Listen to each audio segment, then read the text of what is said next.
श्री स्वामी समर्थ.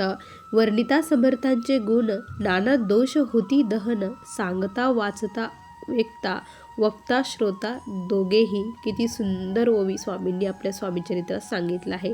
स्वामींचं गुणांचं वर्णन केलं तरी आपले खूप दोष हे नाहीसे होत असतात. त्यामुळे खरंच आज जो कोणी हा अनुभव ऐकत असेल खूप भाग्यवान आहे, कारण स्वामींच्या गुणांचं गुणगान आपल्याला गायचं आहे. या ताईंना जे काही अनुभव आले आहे खरंच खूप रोमांचक आहे. अंगावरती अक्षरशः शहारे उभे राहणारे आहे. ज्यावेळेस मी हे अनुभव ऐकले त्यावेळेस माझ्या अंगावरती आपोआप शहारे उभे राहिले. किती सद्गुरूंची ही प्रचिती आहे, किती अगाध लीला आहे. प्रत्येक क्षण आपल्या भक्तावरती बारकाईने लक्ष ठेवणारी ही माया आहे. खूप सुंदर अनुभव आहे. त्यामुळे हा अनुभव अगदी शेवटपर्यंत प्रत्येक स्वामी भक्ताने आज बघावा. चला तर मग ताईंच्या शब्दात या सुंदर अशा अनुभवाला सुरुवात करूया. तत्पूर्वी तुम्ही जर आपल्या चॅनलवरती नवीन असाल तर सबस्क्राईब करायला विसरू नका, कारण असेच रोज स्वामी आईंचे नवीन नवीन अनुभव या चॅनलवरती येत असतात. ताई म्हणतात, सर्वप्रथम सर्वांना श्री स्वामी समर्थ. या ब्रह्मांडाचे चालक मालक पालक, आपल्या सर्वांचे जीवनाचे सूत्रधार असलेले, प्रत्येक स्वामी भक्ताला अंधाराकडून प्रकाशाकडे नेणारे, ज्ञानाचा दीप दाखवणारे आपले परमपूज्य श्री स्वामी समर्थ महाराज यांच्या चरणी कोटी कोटी प्रणाम. स्वामी भक्तांनो, आज मी तुम्हाला माझ्या आयुष्यातील खूप मोठे स्वामींचे अनुभव सांगणार आहे. मी सर्वप्रथम सांगायला आनंद होईल की स्वामी सेवेत कशी आले. मी लातूर जिल्ह्यातील रहिवासी आहे. माझे नाव वंदना चौधरी असे आहे. स्वामी भक्तांनो, गेल्या 10 वर्षापासून स्वामींच्या सेवेत स्वामी स्वतः मला घेऊन आलेले आहे. इतरांच्या बाबतीत खूप वेगळं होतं, पण माझ्या बाबतीत मात्र खूप काही वेगळं घडलं आहे. मला सर्वप्रथम स्वामींनी अनुभव दिला, त्यानंतर मी स्वामींच्या सेवेत आले. अनुभव असा होता की मी एक दिवस खूप डिप्रेशनमध्ये होते. रस्त्यावरती चाललेली होती, गाडीवरती होती, खूप विचारांच्या गर्दीमध्ये होती. त्यावेळेस काय झालं की मला एका गाडीवरती स्वामींचा फोटो दिसला. त्याखाली भिवू नकोस, मी तुझ्या पाठीशी आहे हे वाक्य दिसलं. त्यावेळेस मला असं वाटलं की हे वाक्य माझ्यासाठी आहे. म्हणून मी तिथे त्यांना लगेच म्हटले की जर आज मी ह्या अडचणीतून बाहेर सुखरूप निघाले तर मी तुम्हाला मानेल आणि तुमची सेवा करेल, असं मी सहज बोलून गेले. आणि त्यानंतर काय आश्चर्य, जे काम माझं 2 वर्षापासून होत नव्हतं, रखडलेलं होतं, मी खूप चक्रा मारत होते, त्यामुळे माझं पैशाचं काम होत नव्हतं, ते काम मी तिथे गेल्यानंतर लगेच मला झालं होतं. ते झालं. मी खूप आश्चर्यचकित झाले की जे काम माझं एवढ्या दिवसात होत नव्हतं ते काम लगेच कसं झालं. त्यावेळेस आठवलं की आपण येताना एक बोललो होतो, आणि त्यावेळेस मला काय करावं काहीच कळेना. आता यांची सेवा कशी करतात, काय करतात, काहीच एक माहीत नव्हतं. फक्त ऐकून होते श्री स्वामी समर्थ महाराज, हे ऐकून होते. आता मग कुणाशी संपर्क साधावा हे मला कळत नव्हतं. त्यावेळेस मला आठवलं की जेव्हा मी कॉलेजला होती त्यावेळेस माझी एक मैत्रीण होती, ती महाराजांची खूप सेवा करायची.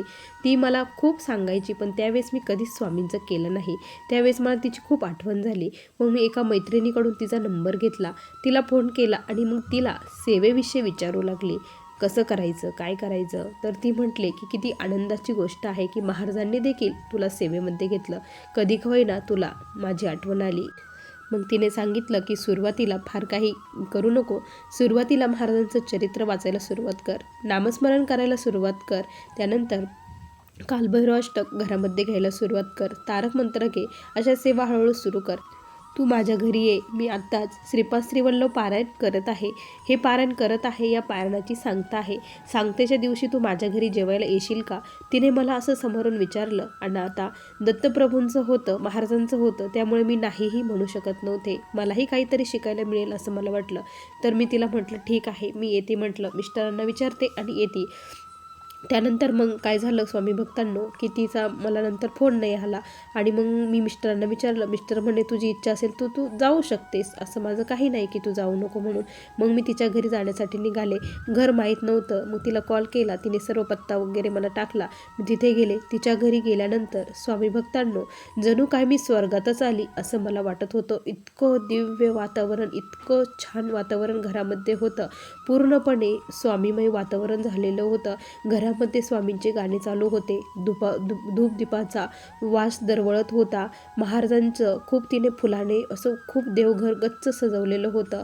त्यानंतर ताट जे मांडलेलं होतं तेही फुलांनी सजवलेलं होतं. महाआरती झाली. महाआरतीला सर्वजण त्याचे बिल्डिंगमधले सर्वजण तेथे आलेले होते आणि खूप छान जयघोषामध्ये महाराजांची महाआरती झाली.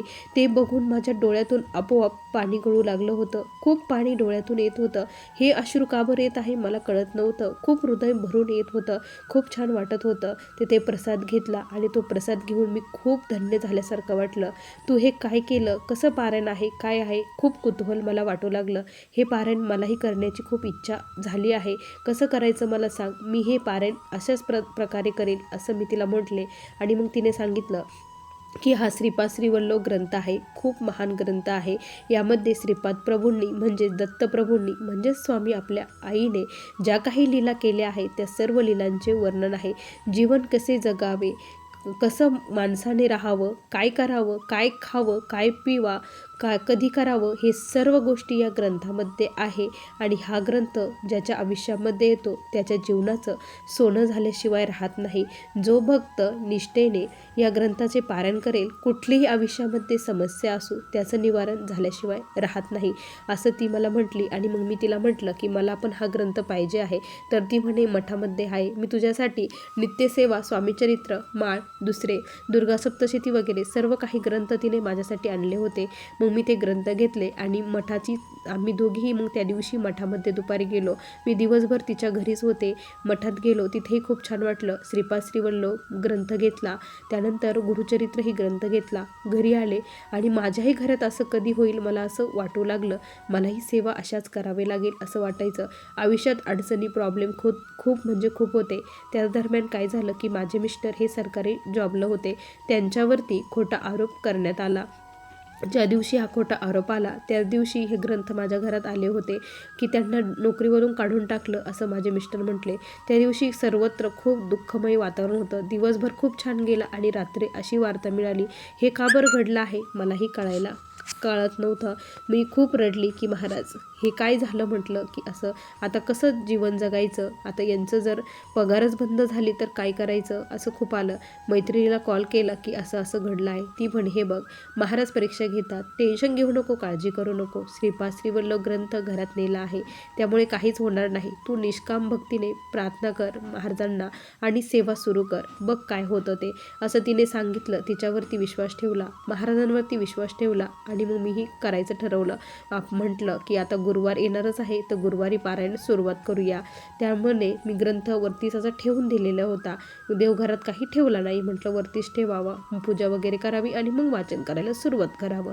आणि माझ्या मिस्टरांनी काय केलं, जे इम्पॉर्टंट डॉक्युमेंट होते त्यांनी ते आता याच्यामध्ये ते डॉक्युमेंट शोधता असंच त्यांना कॉल आला आणि कॉलच्या गडबडीमध्ये त्यांनी ते डॉक्युमेंट त्या ग्रंथाच्या जवळ ठेवून दिले आणि त्यानंतर ते बाहेर निघून गेले फोन आल्यामुळे. आणि मग मी बाहेर बसलेली होती, खूप डिप्रेशनमध्ये होती. त्यावेळेस काय झालं की अचानक मला काहीतरी जळाल्याचा वास येऊ लागला. वास तर येतोय पण घरात काही दिसत नव्हते. मी घरात येऊन बघितलं तर कुठेच काही नव्हतं. त्यानंतर पुन्हा मी बाहेर जाऊन बसली तर मला धूर दिसू लागला. त्यावेळेस कळालं की मागच्या खोलीमध्ये काहीतरी जळत आहे. म्हणून मी दरवाजा उघडून बघितला तर जे वायर होती तेव्हा याच्यामध्ये शॉर्ट सर्किट झालं आणि ती वायर जळत गेली आणि जिथे हे डॉक्युमेंट ठेवलेले होते तिथे हे डॉक्युमेंट ते जळायला लागलेले होते. आणि जो ग्रंथ श्रीपाद श्रीवल्लभ ग्रंथ तिथे होता त्या ग्रंथाजवळ ते ठेवलं. आग लागत होती पण त्या ग्रंथाला ती आग मागे लोटत होती. असं वाटत होतं की ग्रंथ ती आगीला मागे लोटत आहे. तिथे काहीच अपघटित झालं नाही. श्रीपाद श्रीवल्लभ ग्रंथ हाही तसाच राहिला आणि जे मेन डॉक्युमेंट होते त्यातील कुठल्याच डॉक्युमेंटला काहीच झालं नाही. हा खूप मोठा अनुभव त्या दिवशी मला आला. माझे डोळ्यातून खूप अश्रू येऊ लागले. मी महाराजांचे धन्यवाद केले आणि कशाला गुरुवारची वाट बघायची, उद्यापासूनच आपण पारायणाला सुरुवात करायचं असं मी ठरवलं. त्यानंतर पारायणाला सुरुवात केली. सुरुवातीला काही कळत नव्हतं. जोपर्यंत मला अध्याय कळत नव्हता तोपर्यंत मी अध्याय 3 वेळेस वाचू लागली होती.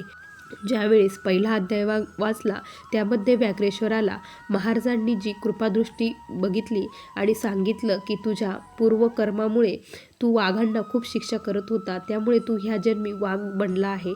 पण माझ्या अनुग्रहाने तुझ्या सर्व पापाचे दहन झाले आहे, त्यामुळे तू एकदम व्यवस्थित झाला आहे, तुझे सर्व पाप जळून गेले आहे. असं ज्यावेळेस सांगितलं त्यावेळेस मलाही वाटलं की आपण हे चरित्र वाचत आहे, जणू काय महाराजच आपल्यापुढे उभे आहे, आपल्या देखील पापाचे हे दहन होणार आहे असं वाटलं. आणि महाराजांना विनंती केली की माझ्या मिस्टरांना या पारायणाच्या कालावधीमध्येच पुन्हा हे जॉबवर घेऊ द्या. आणि त्यामध्ये कोर्टामध्ये केसही टाकलेली होती. त्यानंतर स्वामी भक्तांनो माझं पारायण हे कंप्लीट झालं, सर्व काही झालं. श्रीपाद वल्लभ ग्रंथ मला खूप आवडला, मी सारखा तो ग्रंथ मला वाचूशी वाटत होता. आणि त्यानंतर स्वामी भक्तांनो पारायण वगैरे झालं, मी स्वामीचरित्रही वाचू लागली. त्यानंतर श्रीपाद राजन शरणम प्रबद्धे या मंत्रात जप करत होती. मैत्रिणीला कॉल केला की आता काय करू, तू सांग. माझं पारायण झालं पण अजून काही नाही, कोर्टाचा निकाल अजून आला नाही आहे, काय होईल काही सांगता येत नाही. ती म्हणे महाराजांवरती विश्वास ठेव, सर्व काही व्यवस्थित होईल. त्यानंतर मग मी काय केलं, घोरकष्टम उद्धरम स्तोत्र या स्तोत्राचं पठण करू लागले. रोज 51 वेळेस हे स्तोत्र मी बोलू लागले. स्वामी भक्तांनो कोर्टाची त्या दिवशी तारीख होती, त्यावेळेस आम्ही स्तोत्र पठण केलं आणि कोर्टामध्ये गेलो. आणि खूप मनामध्ये हे होतं, विश्वास होता महाराज सर्व काही व्यवस्थित करतील. आणि स्वामी भक्तांनो जे व्हायचं होतं तेच झालं, निकाल आमच्या बाजूनी लागला. माझ्या मिस्टरांना पुन्हा याच्यावरती नोकरीवरती घेण्याचं ठरवलं. आणि त्यानंतर त्यांचा जो पगार हे होता, मागच्या 2 महिन्याचा पगार त्यांचा दिला नव्हता, तो पगारही त्यांना देण्याचं सांगण्यात आलं. खूप आनंदाची बातमी त्या दिवशी मिळाली. हे फक्त आणि फक्त दत्तप्रभूच करू शकतात, अशक्य असणारी गोष्ट शक्य करू शकतात. त्या दिवशी माझ्या मिस्टरांना देखील त्यांच्यावरती खूप विश्वास बसला. खरंच महाराज आहे म्हणून आपलं जीवन व्यवस्थित आहे असं म्हटले. आज जर आपल्याला नोकरी मिळाली नसती तर काय झालं असतं असं ते म्हटले. त्यांचाही विश्वास बसला. त्यानंतर तेही सेवा करू लागले. आमच्या घरामध्ये हळूहळू महाराजांचं अस्तित्व निर्माण होऊ लागलं. आमच्या घरात सेवा होऊ लागल्या, घडू लागल्या आणि खूप छान छान अनुभव येऊ लागले. त्यामध्ये काय झालं की असंच आम्हाला परदेशात जाण्याचा योग आला. इकडे योग आल्यानंतर मग आता मी आणि माझे मिस्टर आम्ही दोघंच चाललेलो होतो. माझे मिस्टर आणि आम्ही चाललो. त्यानंतर काय झालं स्वामी भक्तांनो की आम्ही तिथे पोचलो तर तिथे लोकांना आमची भाषा कळत नव्हती ना आम्हाला त्यांची भाषा कळत होती. सर्व काही वेगळंच होतं. आता काय करायचं, माझे मिस्टर इंग्लिश बोलून करत होते. पण मी दत्तप्रभूंना महाराजांना मनामध्ये विनवणी केली की स्वामी काहीतरी करा आणि कोणीतरी भेटू द्या, म्हणजे आपलं सारखं वाटेल असं मला वाटलं. आणि मग त्यानंतर काय झालं की तिथे मला खूप असं भीती वाटत होती की काय होईल काय नाही. पण स्वामी भक्तांनो ज्यावेळेस आम्हाला इकडे परतीचा प्रवास करायचा होता, यायचा होता, त्यावेळेस एक तरुण मुलगा 21-22 वर्षाचा आला. तुम्ही भारतीय आहात का असं म्हटले. आम्ही म्हटलं हो आम्ही भारतीय आहे. त्याने आमचं सर्व काही सामान चेकअप करून दिलं, सर्व काही तिकीट वगैरे काढून दिले, सर्व काही त्यांनी हे करून दिलं. त्यानंतर आम्हाला बसून दिलं. आम्ही त्याला म्हटलो की तुझे खूप खूप आभार आहे, धन्यवाद. त्यावेळेस तो एकच वाक्य बोलला, इट्स माय प्लेजर, काही हरकत नाही असं म्हटलं. आणि त्याने आमचे आभारसुद्धा हे स्वीकारले नाही असं वाटलं. त्यावेळेस एक क्षण वाटलं की हे प्रत्यक्षात स्वामी महाराज आमच्या मदतीला आले होते असं वाटलं. आणि त्यानंतर आमच्या जीवनामध्ये जे काही घडत गेलं ते फक्त दत्तकृपेमुळं आणि स्वामी कृपेमुळं. आणि श्रीपाद ग्रंथामध्ये होतं जे राखी पौर्णिमेला कुरवपूरला महाराजांना राखी बांधण्यासाठी येतं, त्यांची संरक्षण महाराज हे करत असतात. आणि मग मी मिस्टरांना हट्टच धरला की राखी पौर्णिमेला आपल्याला महाराजांना राखी देण्यासाठी जायचं आहे. मिस्टर म्हटले आता कामाच्या लोड आहे, सुट्ट्या मिळणार नाही, तुला जायचं असेल, तुझी इच्छा असेल तर तू जा, मी येत नाही. पण माझी खूप इच्छा होती की आम्ही जोडीने जावं म्हणून, पण माझे मिस्टर काही ऐकत नव्हते. त्यावेळेस मला खूप रडू आलं की महाराज काहीतरी करा, काहीतरी चमत्कार करा आणि आम्हाला घेऊन चलावं असं मी म्हटलं. त्यावेळेस अचानक त्यांचे जे बॉस होते त्यांनी सांगितलं की तुम्हाला जर आत्ता सुट्ट्या पाहिजे असेल तर तुम्ही सुट्ट्या घेऊ शकता, कारण नंतर पुन्हा काम खूप वाढणार आहे, तुमच्या ज्या सुट्ट्या बॅलन्स आहे त्या सुट्ट्या तुम्ही आत्ता घेऊन टाका असं त्यांनी सांगितलं. ते घरी आले, ते म्हटले की मला सुट्ट्या मिळाल्या म्हणून. माझ्या आनंदाला पारावार राहिला नाही आणि आम्ही जाण्याचा प्लॅनिंग केला आणि आम्ही कुरवपूरच्या यात्रेला निघालो. खूप छान वाटत होतं. आत्ता दत्तप्रभूंना आम्ही भेटणार आहोत, तसंच आम्ही अक्कलकोट, गाणगापूर सर्व काही करू आपण असं मनामध्ये होतं.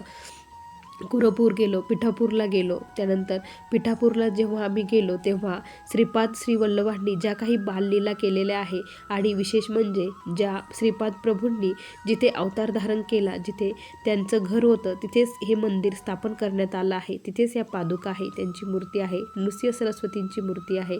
हे बघून मला खूप भरून पावल्यासारखं वाटलं, खूप छान वाटलं. तिथे निघावंच वाटत नव्हतं. प्रत्येक चराचरामध्ये तिथे महाराज असल्याचा भास होत होता. प्रत्येक गोष्टीमध्ये महाराज आहे, त्यांनी याला स्पर्श केला असेल, इथे हात लावला असेल असं वाटत होतं. खूप छान वाटत होतं, खूप म्हणजे खूप. मी ते क्षण कधीच विसरू शकणार नाही. आणि कुरवपूरची ती कृष्णामाई तर मी कधीच विसरणार नाही.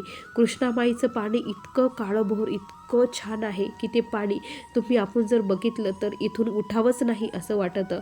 असं म्हणूनच वाटलं की महाराज इथे का बरं बसले, कृष्णातीरी त्यामुळेच बसले आहे, कारण त्यांनाही हे खूप आवडलं असेल असं वाटलं. आणि त्यानंतर स्वामी भक्तांनो, माझ्या आयुष्यात एक असा प्रसंग आला की त्या प्रसंगामध्ये महाराजांनी माझी खूप परीक्षा घेतली असं म्हणायला हरकत नाही. कारण मी सहज अशी चाललेली होती. चालता चालता चिखलामध्ये माझा पाय फसला आणि मी खाली पडली. तसेच मला उठता येतच नव्हतं. काय झालं मला काहीच कळेना. मला तेथील लोकांनी उचललं आणि हे केलं. मला चालताच येत नव्हतं. मग हॉस्पिटलला घेऊन गेले. ज्यावेळेस हॉस्पिटलला घेऊन गेले त्यावेळी डॉक्टर म्हटले की तुमच्या पायाची एक नस दबली आहे, ऑपरेट करावं लागेल, नाहीतर तुम्हाला चालता येणार नाही. एखाद्या वेळेस ऑपरेशन हे सक्सेसफुल होऊ शकतं, नाहीतर होणार पण नाही असं डॉक्टरांनी सांगितलं. त्यावेळेस खूप भीती वाटली की आता काय होणार आहे. आपल्याला तर खूप सेवा करायची होती, खूप दत्त महिमान गायचं होतं, महाराजांची खूप सेवा करायची होती, स्वामींची सेवा करायची होती. हे काय पुढे येऊन उभं राहिलं. कदाचित मागच्या जन्मी काहीतरी केलेलं असेल, त्याचं फळ आपल्याला हे मिळत आहे. कारण श्रीपाद श्रीवल्लभामध्ये सांगितलं आहे की जो मनुष्याच्या आयुष्यात जे काही घडत आहे ते फक्त आणि फक्त त्याच्या कर्मामुळे, ह्या जन्मीच्या नाही तर मागच्या जन्मीच्या कर्मामुळे, आपल्या आयुष्यात जी कोणी व्यक्ती येते ती आपल्या मागच्या जन्मीच्या कर्मामुळे येत असते. आपण जे काही केलं आहे तेच या जन्मी आपल्याला भोगायचं आहे असं त्याच्यामध्ये आहे. त्यामुळे म्हटलं की मागच्या जन्मी आपण काहीतरी नक्कीच केलं असेल, त्यामुळे हे घडत आहे. पण सद्गुरूंचा कृपाहस्त आपल्या आयुष्यावरती आहे, आपल्यावरती आहे. त्यामुळे या संकटातून देखील ते आपल्याला तारून नेतील हा प्रचंड विश्वास मला होता. कंटिन्यू मी श्री स्वामी समर्थ आणि श्रीपाद राजन शरणम प्रबद्धे या मंत्राचा जप मी करत होते. डॉक्टरांना म्हटलं तुम्हाला काय करायचं ते करा, पण माझं ऑपरेशन एकदम 100% सक्सेसफुल होणार ही मी तुम्हाला गॅरंटी देते. डॉक्टर म्हटले की तुम्ही एवढं कॉन्फिडन्सली कसं सांगू शकता की होणार. मी म्हटलं की माझा सद्गुरूंवरती खूप विश्वास आहे आणि ते माझं ऑपरेशन एकदम व्यवस्थित करणार असं मी त्यांना म्हटले. ऑपरेशनची डेट ठरली, ऑपरेशन सुरू झालं, ऑपरेशन वगैरे झालं. डॉक्टर म्हटले खरंच जर माणसाच्या आयुष्य याच्यामध्ये गुरु असेल आणि विश्वास जर असेल तर कुठलीच गोष्ट अशक्य नाही. ताई तुमचं ऑपरेशन एकदम व्यवस्थित झालं. त्यानंतर 8 दिवसांनी मला जेव्हा चालायला लागलं, मी एकदम व्यवस्थित चालू लागले.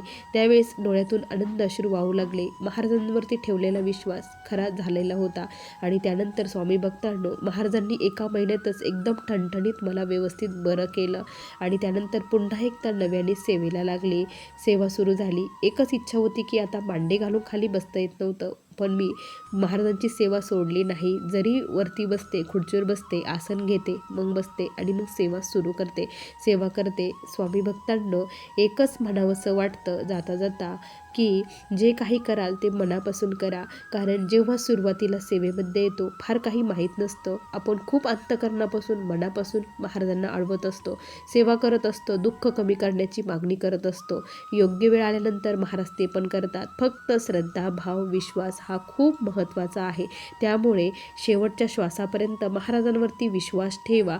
शेवटच्या क्षणी तुमच्या आयुष्यात चमत्कार नक्की होईल. स्वामींना कधीही सोडू नका. दत्तप्रभूंनी ज्याचा हात धरला त्याला कधी सोडणे नाही. रोज स्वामींना एकच प्रार्थना करा की स्वामी, आज माझ्याकडून जे काही पाप झालं असेल, कुणाचं मन दुखावलं गेलं असेल, कुणाची निंदास्तुती झाली असेल, त्या पापातून मला मुक्ती द्या, मला माफ करा. हे चुकून माझ्याकडून पाप घडलं, उद्या हे पाप माझ्याकडून घडू देऊ नका. जो भक्त असा करतो त्याच्यावरती स्वामी महाराज सदैव कृपादृष्टी ठेवतात आणि त्याचा हात कधीही सोडत नाही. स्वामी भक्तांनो, असे मला माझ्या आयुष्यात आलेले हे स्वामींचे दिव्य असे अनुभव होते. श्री स्वामी समर्थ. बघा स्वामी भक्तांनो, किती शिकण्यासारखे अनुभव आहे ताईंकडनं, किती छान सेवा आहे ताईंची आणि किती विश्वास आहे. असा विश्वास जर प्रत्येक भक्ताने जर ठेवला तर खरंच अशक्य असणारी गोष्ट शक्य होण्यासाठी वेळ लागणार नाही. स्वामी भक्तांनो, तुम्हाला या ताईंचा अनुभव कसा वाटला नक्की कमेंटमध्ये कळवा. पुन्हा भेटूया अशा सुंदर अनुभवासोबत. तोपर्यंत सर्व स्वामी भक्तांना श्री स्वामी समर्थ. जय जय स्वामी समर्थ. श्री गुरुदेव दत्त.